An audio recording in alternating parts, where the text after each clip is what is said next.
தாவேகாவுக்கு ஆதரவளிப்பதாக CV. Shanmugam தரப்பு அதிமுக எம்எல்ஏக்கள் அறிவித்த விவகாரத்தில் அமைச்சரவையில் இடம்பெறுகிறதா சி.வி. சண்முகம் குழு என்ற கேள்வி எழுந்திருக்கிறது. தாவேகா அமைச்சரவையில் தங்களது ஆதரவு அதிமுக எம்எல்ஏக்கள் இடம்பெறவுள்ளதாக சி.வி. சண்முகம் தரப்பிலிருந்து தகவல் வெளியாகியிருக்கிறது. கூடுதல் விவரங்களை செய்தியாளர் சரவணன் வழங்கிட கேட்கலாம். சரவணன், இது குறித்தான மேல் விவரங்கள். அதிமுகவுல 47 எம்எல்ஏக்கள் இந்த தேர்தலில் வெற்றி பெற்றிருக்கிறார்கள். இந்த 47ல 30 பேர் எஸ்.பி. வேலுமணி மற்றும் சி.வி. சண்முகம் தலைமையிலான அந்த அணியிலே அவர்கள் இருக்கிறார்கள். இந்த 30 பேரும் சபாநாயகரை சந்தித்து சட்டமன்ற குழு தலைவராக எஸ்.பி. வேலுமணியை தேர்ந்தெடுக்க வேண்டும் என்றும், மேலும் அதே போன்ற துணைத் தலைவர் கொறடா போன்றவர்கள் எல்லாமே அவருடைய ஆதரவாளர்களை தேர்ந்தெடுக்க வேண்டும் என்று கொடுக்கப்பட்டிருக்கிறது. இந்த நிலையில்தான் இந்த 2 அணிகளாக அதிமுக எம்எல்ஏக்கள் செயல்படக்கூடிய நிலையில் பெரும்பான்மை எண்ணிக்கையில் இருக்கக்கூடிய எஸ்.பி. வேலுமணி, சி.வி. சண்முகம் தரப்பு இன்றைய தினம் செய்தியாளர்களை சந்திக்கும் போது அதிமுகவுடன் திமுக இணைந்து கூட்டணி மேற்கொள்வதற்கும் அதிலே முதலமைச்சராக இபிஎஸ்ஐ முதலமைச்சராக்குவதற்கு முயன்றதாகவும் ஒரு பரபரப்பான ஒரு தகவலை அவர் தெரிவித்திருந்தார். எடப்பாடி பழனிசாமியே இது குறித்து தன்னிடம் பேசியதாகவும் அவர் கூறியிருந்தார். அதனால்தான் தொடர்ந்து இப்படியான ஒரு முடிவை எடுக்க வேண்டிய ஒரு சூழலில் இருப்பதாகவும், அதே வேளையில் கூட்டம் அதிமுகவை கூட உடைக்கக்கூடிய எண்ணம் தங்களுக்கு இல்லை என்றும் அவர்கள் விளக்கம் அளித்திருக்கிறார்கள். மேலும் பொதுக்குழுவை கூட்ட வேண்டும் தெரிவித்திருக்கிறார்கள். முக்கியமாக இந்த செய்தியாளர் சந்திப்புல தாவேகாவுக்கு ஆதரவு என்ற ஒரு நிலைப்பாட்டை எடுத்திருப்பதாகவும், அதாவது இந்த பெரும்பான்மை அதிமுக எம்எல்ஏக்கள் ஒன்று கூடி ஒரு கூட்டத்தை நடத்தினோம். அந்த கூட்டத்தில் சில தீர்மானங்கள் எடுக்கப்பட்டது. அதிலே தாவேகா அரசிற்கு ஆதரவளிப்பது என்ற ஒரு நிலைப்பாட்டை எடுத்திருப்பதாக தெரிவித்தார்கள். அதற்கு பிறகு செய்தியாளர்களை சந்தித்த சி.வி. சண்முகம் கூட தாவேகாவுடன் கூட்டணி வைக்க இருக்கிறோம் என்றும் கூட அவர் தெரிவித்தார். கூட்டணி என்று வரும்பொழுது அதில் ஆட்சியில் பங்கு இருக்குமா என்று அவர்கள் தரப்புல, அதாவது எஸ்.பி. வேலுமணி, சி.வி. சண்முகம் தரப்புல விசாரிக்கும் பொழுது அமைச்சரவையில் பங்கெடுப்பதற்கான பேச்சுவார்த்தையில் அவர்கள் ஈடுபட்டிருப்பதாக தெரிய வருகிறது. அதே வேளையில் தாவேகா தரப்புல இதை இன்னும் உறுதிப்படுத்தவில்லை. ஆனால் சி.வி. சண்முகம் மற்றும் எஸ்.பி. வேலுமணி தரப்புல அமைச்சரவையில் பங்கெடுப்பதற்கான அந்த பேச்சுவார்த்தையில் அவர்கள் ஈடுபட்டிருக்கிறார்கள். எத்தனை அப்படி அவர்கள் ஒப்புக்கொள்ளும் பட்சத்துல எத்தனை அமைச்சர்கள் அதில் இடம்பெறுவார்கள், அதிமுக எம்எல்ஏக்களில் எத்தனை அமைச்சர்கள் அதில் இடம்பெறுவார்கள் என்ற போன்ற தகவல்கள் எல்லாம் விரைவில் அறிவிக்கப்படும் என்று தெரிவித்திருக்கிறார்கள். இந்த சூழலில் தான் தாவேகா தலைவரும் முதலமைச்சருமான விஜய் எம்ஆர்சி நகரில் இருக்கக்கூடிய சி.வி. சண்முகத்திற்கு அலுவலகத்திற்கு இன்று செல்ல இருக்கிறார். பிற்பகல்ல நேரடியாக செல்ல இருக்கிறார்.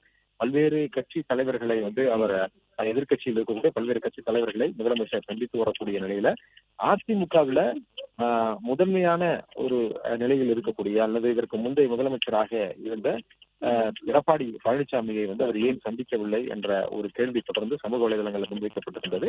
ஆனால் அதிமுகவில் 2 அணிகள் தற்பொழுது இருக்கிறது. 2 அணி எம்எல்ஏக்கள் தனித்தனியாக இருக்கிறார்கள். இதில் யாரை சந்திப்பது என்ற தாமதத்தில் தான் அவர் தொடர்ந்து சந்திக்காமல் தவிர்க்கிறார் என்ற ஒரு தகவலும் கூறப்பட்டு வந்தது. இந்த நிலையில தான் இன்று பெரும்பான்மை எண்ணிக்கை இருக்கக்கூடிய தங்களது அதிமுக எம்எல்ஏக்கள் கொண்ட அந்த அணி தாவேகாவை ஆதரிப்பதாக சி.வி. சண்முகம் தெரிவித்திருந்தார். இந்த நிலையில் இந்த சந்திப்பு நிகழ இருக்கிறது. அதாவது முதலமைச்சர் விஜய் சி.வி. சண்முகத்தினுடைய அலுவலகத்திற்கு சென்று நேரடியாக இந்த சந்திப்பை மேற்கொள்ள இருக்கிறார். ஒரு 2:30 மணி அளவில் அந்த சந்திப்பு நிகழும் என்று தெரிவிக்கப்பட்டிருக்கிறது.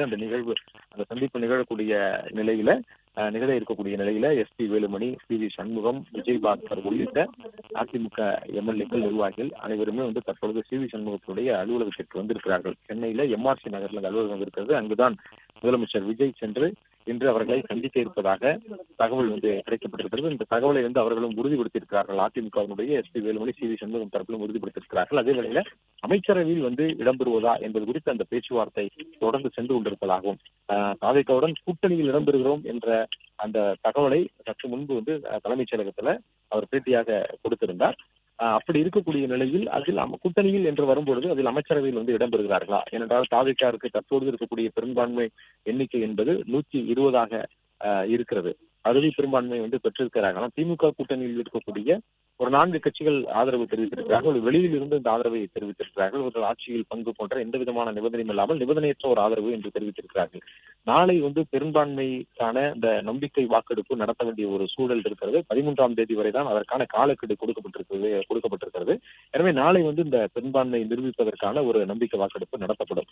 இந்த சூழல்ல தாவேகாவிற்கு ஏற்கனவே தாவேகாவினுடைய எம்எல்ஏ ஒருவர் நம்பிக்கை வாக்கெடுப்புல பங்கெடுக்க முடியாத ஒரு நிலை. அது உயர்நீதிமன்றத்துல ஒரு ஓட்டில் வெற்றி பெற்ற அந்த சீனிவாச சேதுபதி திருப்பத்தூர் தொகுதியினுடைய தாவேகா எம்எல்ஏ, அவர் வந்து நாளை நம்பிக்கை வாக்கெடுப்புல பங்கெடுக்க முடியாது என்று உயர்நீதிமன்றம் ஒரு உத்தரவிட்டிருக்கிறது. எனவே இவர்களுடைய பெரும்பான்மை எண்ணிக்கை என்பது 119 இருக்கிறது.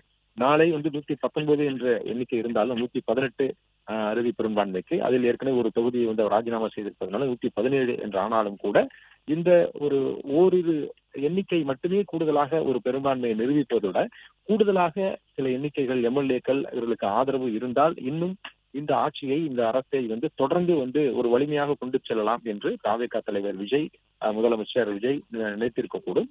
எனவேதான் தொடர்ந்து அடுத்த கட்டமாக இன்னும் அந்த கூட்டணியை வலிமைப்படுத்துவதற்கு அல்லது அவர்களுடைய ஆதரவை வலிமைப்படுத்துவதற்கு அடுத்த கட்ட பேச்சுவார்த்தைகள் இருக்கிறது. அது மட்டுமல்லாமல் இந்த தேர்தல் முடிந்து வாக்கு எண்ணிக்கை முடிந்து இதற்கான நிலவரம் வந்ததிலிருந்து ஒரு தொங்கு சட்டசபை அமையக்கூடிய ஒரு நிலையில பல்வேறு கட்சிகள் பல்வேறு முயற்சிகளை மேற்கொண்டார்கள். நிலையான ஒரு ஆட்சி அமைப்பதற்கான பல்வேறு முயற்சிகளை மேற்கொண்டார்கள். அதுல அதிமுகவுல 2 அணிகளாக பிரிந்து, இதுல எஸ்பி வேலுமணியும் சி.வி. சண்முகம் ஒரு அணியாக பிரிந்து அவர்கள் தலைமையிலான ஒரு எம்எல்ஏக்கள் தொடர்ந்து தாவேகாவை ஆதரிப்பு தொடர்பான ஒரு ஆலோசனையில, அந்த ஆதரிப்பு தொடர்பான ஒரு நிலைப்பாட்டுல அவர்கள் வந்து இருந்து வந்தார்கள் என்ற தகவலும் ஏற்கனவே வந்து தெரிந்ததுதான். தற்பொழுது அவற்றை வந்து உறுதிப்படுத்தியிருக்கிறார்கள். இன்றைய தினம் அவற்றை வந்து உறுதிப்படுத்தியிருக்கிறார்கள். இப்படியான நிலையில இவர்கள் வந்து பெரும்பான்மை எண்ணிக்கை, அதாவது இவர்களுக்கான ஒரு பெரும்பான்மை எண்ணிக்கை, இந்த அதிமுக எம்எல்ஏக்கள்ல 47 எம்எல்ஏக்கள்ல இவர்கள் அணிக்கு ஒரு பெரும்பான்மை எண்ணிக்கை இருக்கும் பொழுது அந்த எண்ணிக்கையோடு சென்று ஆதரவளிக்கும் பட்சத்துல தற்பொழுது இருக்கக்கூடிய 120 என்ற இந்த தாவேகா அரசினுடைய இந்த அறுதி பெரும்பான்மை எண்ணிக்கை இன்னும் கூடுதலாக 150 வரை அதிகரிப்பதற்கான வாய்ப்புகள் இருக்கிறது. அது போன்ற ஒரு நிலையான அல்லது வலிமையான ஒரு ஆதரவு பெற்ற ஒரு அரசை நீட்டிப்பதற்கு தான் வந்து முதலமைச்சர் விஜயும் வந்து விரும்புகிறார் என்றே கூறப்படுகிறது. எனவே அவர்கள் அமைச்சரவையில் இடம்பெறுவது தொடர்பாக இந்த ஆலோசனை தொடர்ந்து சென்று கொண்டிருப்பதாகவும் பேச்சுவார்த்தை நடத்தப்பட்டு கொண்டிருப்பதாகவும் கூறப்படுகிறது. அதில் எத்தனை பேருக்கு அதிமுக எம்எல்ஏக்களுக்கு அமைச்சரவையில் இருந்து இடம் கொடுப்பது என்ற ஒரு பேச்சுவார்த்தையும் தொடர்ந்து சென்று கொண்டிருப்பதாகவும் வந்து சொல்கிறார்கள். இந்த சூழலில் தான் வந்து முதலமைச்சர் விஜய் இன்றைய தினம் எம்ஆர்ஸ் நகரில் இருக்கக்கூடிய சி.வி. சண்முகம் அலுவலகத்திற்கு செல்கிறார். அதற்கு பிறகு இது போன்ற அறிவிப்புகள் எல்லாமே வந்து வெளியாகலாம் என எதிர்பார்க்கப்படுகிறது. பிளே ஸ்டோர் மற்றும் ஆப் ஸ்டோரில் இருந்து பாலிமர் செயலியை QR கோடு மூலம் பதிவிறக்கம் செய்யுங்கள். செய்திகளை உடனுக்குடன் பெறுங்கள்.